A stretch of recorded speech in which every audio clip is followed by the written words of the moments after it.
What's up, guys? I'm a chess expert, a Call of Duty legend, a singer songwriter, a philosopher, and a truther, and a coder.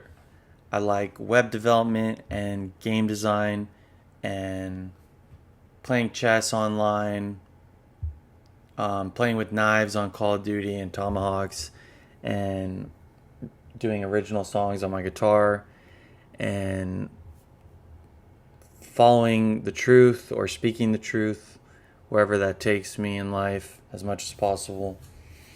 And believe me, I push the limits on that sometimes. So if any of these topics interest you, you might like my channel. I have a lot of content on my website as well. And I'm moving into a new epoch in my life and focusing on my career, and my beliefs have evolved and become more moderate to some extent. But at the end of the day, the truth can be a crazy thing. And I don't know what the truth is. And someone said to me recently that they were a preacher and they learned the whole Bible in Hebrew and got a doctorate in biblical studies, but they said that Christianity doesn't worship God, but rather certainty. So it reminded me of a blog post I wrote in reference to Karl Popper's philosophy book about science, the logic of scientific discovery, where I compared a quote of that where he talks about the idol of certainty when it comes to science. So not only does religion worship certainty, but science worships certainty is the problem that I've had with it. So certainty seems to be the enemy, because I don't like the way science is so focused on what is incontrovertible proof, because a lot of life is in the wave form and not necessarily quantifiable in the way that science wants everything to be built on the foundation of certainty. But that prevents the proper questions from even being asked, or the proper experiments from being run. Like something like the Mandela effect is from a paranormal researcher, because the actual evidence in reality isn't quite there. It's more like, well, I remember it being this way, and so does it's circumstantial evidence, or paranormal. And a lot of supernatural phenomenon is occurring all around us that is not covered by empiricist, rational science. And science failed us during COVID. It became a religion of, trust the science. Well, science isn't something you trust, it's something that you exercise and conduct. And it should be a bold prodding of the inner workings of the universe.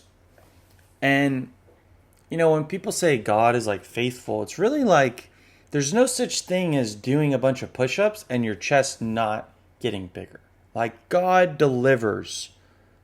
Or you could say science. You can't say science delivers. The nature of the universe rewards action, or the human body, like,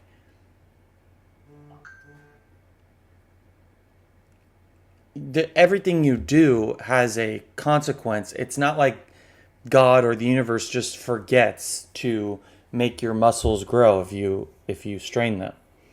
I mean, maybe some rare conditions, but you would be able to find some avenue in your life where you can get better at something. And was this universe designed? I think it was. I think there's a creator, and I tried to do right by him. But the church, when they claim to have all the answers or any sort of certainty, it's a problem. It's a problem because there's so much to question and think critically about. And did you read the book of Enoch, or is that not part of the Bible? And did you learn the real languages like my friend did, and did you even go back further? And what about, how much do you know about the Greek gods? And further and further back, and how much of that has made its way into our current culture. And for example, even something as simple as Christmas is based on like a pagan holiday of Saturnalia. And like the more you dig, the bigger the hole gets.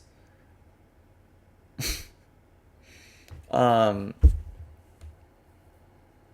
bigger the rabbit hole becomes. So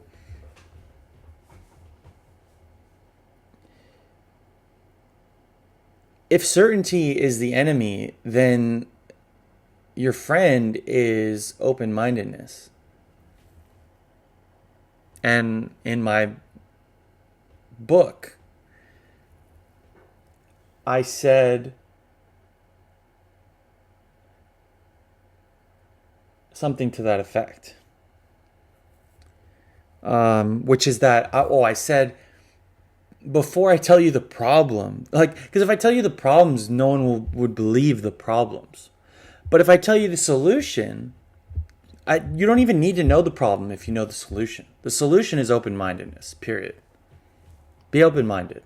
Always be ready to expand your mind, because so many things have so much history and etymology and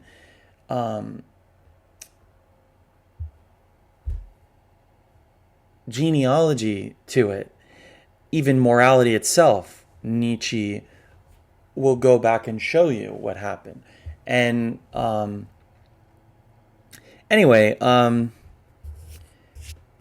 more you think about something, the less you know about it. But I do have a certain degree of certainty or faith or knowledge. There are certain things that at this point in my life I feel like I know, and I'm willing to die for. I mean, that's what it comes down to. What are you willing to die for?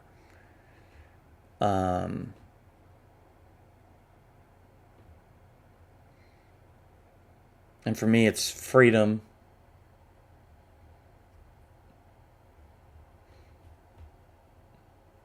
And the truth, whatever that may be. The freedom to pursue the truth.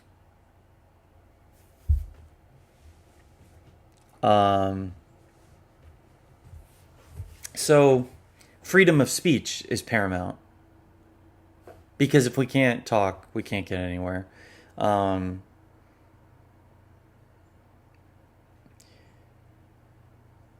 So that's what I'd like this channel to evolve into.